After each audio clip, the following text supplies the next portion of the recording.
'n heilige plek. 1 Konings 6 vers 32 sê, en die 2 tempeldeure van wille olyfhout, waarop hy houtsneewerk van gerubs, palmette en blomkelke aangebring het, het hy met goud bedek. Hy het die goud oor die gerubs en palmette geplet.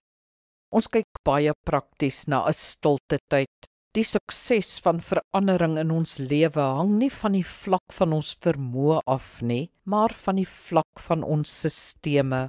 Dit beteken ons kan die wonderlikste voornemens hê, maar die sukses daarvan hang af van die gewoontes en ritmes wat dit moontlik sal maak. Daarom is 'n roetine nuttig, 'n gereelde heilige tyd in jou dag of week.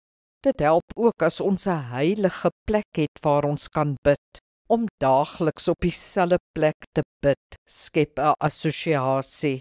Maak dit mooi, het sy in die tuin of met 'n uitsig, met 'n Bybel, met kerklike kuns, met 'n vers of 'n spreuk. Gaan sit daar, steek 'n kers aan as simbool van die Heilige Gees se teenwoordigheid, as jy wil, en praat met jou Vader. Kom ons bid saam. Teenwoordige God, help my om 'n tyd en 'n plek te ontwikkel waar ek U kan ontmoet. Wag vir my daar, Heilige Gees, sodat U my kan herinner aan Jesus se woorde. Amen. Die Here seën jou.